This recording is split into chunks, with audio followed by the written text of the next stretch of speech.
और knowledge based channel the competition का daily dose at 7 AM day 6 में आपका स्वागत है। इसमें हम खास आपके लिए लाते हैं 10 important daily basis current affairs जो विभिन्न कॉम्पिटिटिव एग्जाम्स जैसे यूपीएससी, बीपीएससी, बैंक एवं एसएससी में पूछे जा सकते हैं।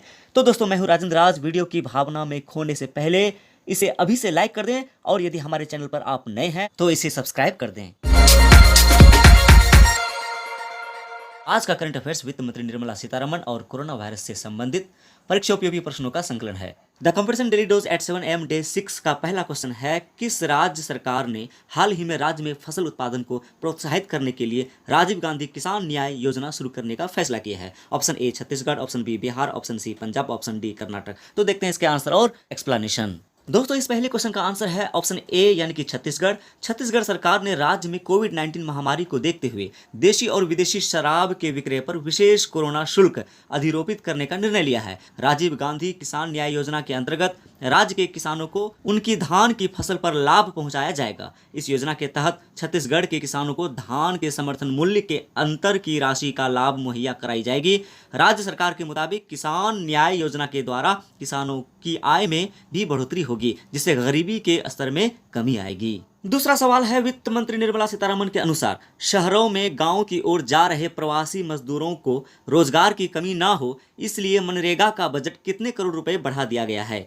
ऑप्शन ए 20,000 करोड़ रुपए, ऑप्शन बी 40,000 करोड़ रुपए, ऑप्शन सी 30,000 करोड़ रुपए, ऑप्शन डी 10,000 करोड़ रुपए। तो देखते हैं इसके आंसर और एक्सप्लेनेशन। दोस्तों, इस दूसरे प्रश्न का आंसर है ऑप्शन बी यानी 40,000 करोड़ रुपए। केंद्रीय वित्त मंत्री निर्मला सीतारमण ने बताया कि ग्रामीण क्षेत्रों में रोजगार की योजना मनरेगा के बजट में बड़ा इजाफा किया गया है। वित्त मंत्री ने कहा है कि मनरेगा का बजट 40,000 करोड़ रुपए बढ़ा दिया गया है। इसके पहले मनरेगा का बजट 61,000 करोड़ रुपए था। अब बजट में 40,000 करोड़ रुपए का इजाफा कर दिया गया है। इसका सीधा फायदा श्रमिकों को मिलेगा। केंद्रीय वित्त मंत्री ने बताया कि मजदूरों को उनके गृह राज्यों तक पहुंचाने के लिए 85% खर्च केंद्र सरकार दे रही है। दोस्तों, क्वेश्चन नंबर 3 में है, केंद्रीय रक्षा मंत्री राजनाथ सिंह ने हाल ही में घरेलू रक्षा और एरोस्पेस के लिए कितने करोड़ रुपए की योजना की मंजूरी दे दी है? ऑप्शन ए 600 करोड़ रुपए, ऑप्शन बी 800 करोड़ रुपए, ऑप्शन सी 400 करोड़ रुपए, ऑप्शन डी 700 करोड़ रुपए। तो देखते हैं इसके आंसर और एक्सप्लेनेशन। दोस्तों, इस तीसरे प्रश्न का आंसर है ऑप्शन सी यानी कि 400 करोड़ रुपए। इन केंद्रों में देश में विकसित और निर्मित सैन्य हार्डवेयर उपकरणों का परीक्षण किया जाएगा। रक्षा उपकरण परीक्षण योजना का मुख्य उद्देश्य देश में रक्षा एवं हवाई क्षेत्र उत्पादन को बढ़ावा देना है। बयान के मुताबिक यह योजना 5 साल की अवधि के लिए है और इस दौरान निजी उद्योगों की साझेदारी से 6 से 8 नए परीक्षण केंद्र स्थापित किए जाएंगे। रक्षा मंत्रालय ने बताया कि इन योजनाओं के लिए सरकार अनुदान के रूप में 75% की राशि देगी और बाकी 25% लागत निजी उद्योगों और राज्य सरकारों की ओर से दी जाएगी। क्वेश्चन नंबर 4 में है, पद्म भूषण पुरस्कार से सम्मानित और किस देश के राष्ट्रीय प्रोफेसर अनिसुज्जमान का 83 वर्ष की उम्र में निधन हो गया? Option A Nepal, option B चीन, option C Bangladesh, option D Pakistan. तो देखते हैं इसके आंसर और एक्सप्लेनेशन। दोस्तों, इस चौथे प्रश्न का आंसर है ऑप्शन सी यानी बांग्लादेश। भारत ने उन्हें बांग्ला साहित्य एवं शिक्षा के क्षेत्र में उनके विशिष्ट योगदान को देखते हुए उन्हें पद्म भूषण से सम्मानित किया था। उन्हें वर्ष 2015 में साहित्य में उनके योगदान के लिए बांग्लादेश सरकार द्वारा सर्वोच्च नागरिक सम्मान स्वाधीनता पुरस्कार से सम्मानित किया गया था। प्रोफेसर अनिसुज्जमान को साल 2018 में बांग्लादेश सरकार द्वारा राष्ट्रीय प्रोफेसर के रूप में नामित किया गया था। दोस्तों, क्वेश्चन नंबर 5 में हाल ही में भारत सरकार, पश्चिम बंगाल सरकार और विश्व बैंक के मध्य पश्चिम बंगाल के दामोदर घाटी कमान क्षेत्र में सिंचाई सेवाओं तथा बाढ़ प्रबंधन के लिए कितने मिलियन डॉलर के एक ऋण समझौते पर अनुबंध किया गया? Number A 105 million dollar, option B 125 million dollar, option C 110 million dollar, option D 145 million dollar. तो देखते हैं इसका आंसर और एक्सप्लेनेशन। इस 5वें प्रश्न का उत्तर है ऑप्शन डी यानी 145 मिलियन डॉलर। इस परियोजना से पश्चिम बंगाल के 5 जिलों के लगभग 2.7 मिलियन किसानों को बेहतर सिंचाई सेवाओं का लाभ मिलेगा तथा इस क्षेत्र में प्रतिवर्ष आने वाली बाढ़ के बेहतर प्रबंधन में मदद मिलेगी। विश्व बैंक द्वारा 145 मिलियन डॉलर, एशियाई अवसंरचना निवेश बैंक और 123.8 मिलियन डॉलर का पश्चिम बंगाल सरकार द्वारा वित्त पोषण किया जा रहा है। अमेरिका की टेनेसी घाटी प्राधिकरण के आधार पर दामोदर घाटी परियोजना के तहत वर्ष 1948 में दामोदर घाटी निगम की स्थापना की गई थी। दोस्तों, क्वेश्चन नंबर 6 में है, भारतीय सेना द्वारा सामान्य नागरिकों के कितने साल के लिए सेना में शामिल करने के संबंधित एक प्रस्ताव पर विचार किया जा रहा है? ऑप्शन ए 3 साल, ऑप्शन बी 5 साल, ऑप्शन सी 7 साल, ऑप्शन डी 8 साल।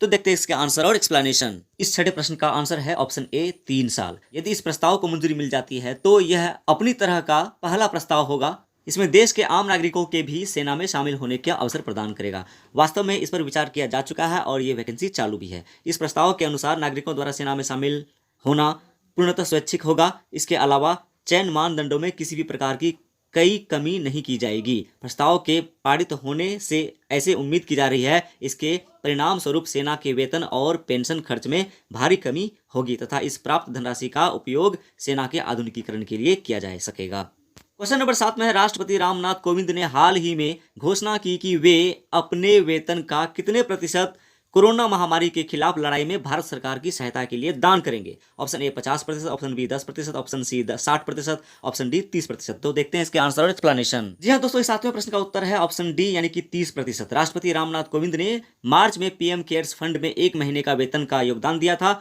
और अब उन्होंने 1 साल के लिए अपने वेतन में 30% की कटौती का फैसला लिया है। राष्ट्रपति भवन में पैसे बचाने और इस लड़ाई में मदद करने के लिए राष्ट्रपति के निर्देश का पालन करेगा। यह कोरोना महामारी के खिलाफ लड़ने के लिए खर्च को कम करने और पैसे बचाने के लिए एक उदाहरण स्थापित करने के लिए किया जा रहा है। वेतन के कटौती के अतिरिक्त राष्ट्रपति के घरेलू दौरे और कार्यक्रम में भी कटौती की जाएगी।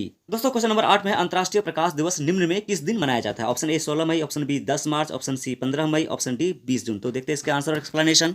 इस 8वें सवाल का आंसर है ऑप्शन ए यानी 16 मई। प्रत्येक वर्ष 16 मई को अंतर्राष्ट्रीय प्रकाश दिवस इंटरनेशनल डे ऑफ लाइट मनाया जाता है। यह दिवस विज्ञान, संस्कृति, कला, शिक्षा और सतत विकास, औषधि, संचार और ऊर्जा के विविध क्षेत्र में प्रकाश की भूमिका के उपलक्ष्य में मनाया जाता है। वर्ष 1960 में प्रसिद्ध भौतिक शास्त्री और इंजीनियर थियोडोर मेमन द्वारा लेजर के पहले सफल संचालन की वर्षगांठ के उपलक्ष्य में 16 मई को यह दिवस मनाया जाता है। 16 मई 2018 को संपूर्ण विश्व में पहला अंतर्राष्ट्रीय प्रकाश दिवस मनाया गया था। सीरीज का 9वां सवाल है, हाल ही में प्रधानमंत्री उज्ज्वला योजना के कितने वर्ष पूरे हुए। ऑप्शन ए 7 वर्ष, ऑप्शन बी 10 वर्ष, ऑप्शन सी 2 वर्ष, ऑप्शन डी 4 वर्ष। तो दोस्तों इस 9वें प्रश्न का आंसर है ऑप्शन डी यानी कि 4 वर्ष। प्रधानमंत्री उज्ज्वला योजना मई 2016 में शुरू की गई थी। इस योजना ने इसके कार्यान्वयन के 4 साल सफलतापूर्वक पूरे कर लिए हैं। इस योजना ने अब तक 8 करोड़ रुपए से अधिक परिवारों की मदद की है। इस योजना के तहत लगभग 8,432 करोड़ रुपए प्रत्यक्ष लाभ हस्तांतरण के माध्यम से स्थानांतरित किए गए हैं। इस योजना के मुख्य उद्देश्य ग्रामीण क्षेत्रों में मुख्य रूप से गरीब परिवारों को स्वच्छ खाना एवं ईंधन उपलब्ध कराना है। दोस्तों the competition daily dose at 7 AM day 6 का 10वां सवाल यानी अंतिम सवाल, अंतर्राष्ट्रीय संग्रहालय दिवस निम्न में किस दिन मनाया जाता है। ऑप्शन ए 18 मई, ऑप्शन बी 10 जून, ऑप्शन सी 18 जनवरी, ऑप्शन डी 15 मार्च। तो देखते हैं इसका आंसर और एक्सप्लेनेशन। इस 10वें सवाल का आंसर है ऑप्शन ए 18 मई। समाज में संग्रहालय की भूमिका के बारे में जागरूकता बढ़ाने के लिए हर साल 18 मई को अंतर्राष्ट्रीय संग्रहालय दिवस मनाया जाता है। इस सबसे पहले साल 1983 में मनाया गया था। इसके बाद से अंतर्राष्ट्रीय संग्रहालय दिवस हर साल मनाया जाने लगा है। इसका उद्देश्य लोगों को संग्रहालय और पुरातन चीज़ों की महत्ता के प्रति जागरूक करना। इसका आयोजन अंतर्राष्ट्रीय संग्रहालय परिषद करती है। दोस्तों कैसा लगा यह करंट अफेयर्स का कलेक्शन, कमेंट में जरूर बताएं। उम्मीद है वीडियो पसंद आया होगा। एक लाइक तो जरूर बनता है। साथ ही हमारे चैनल को सब्सक्राइब कर दें और अपने दोस्तों को जरूर शेयर करें। बहुत बहुत धन्यवाद वीडियो पर बने रहने के लिए।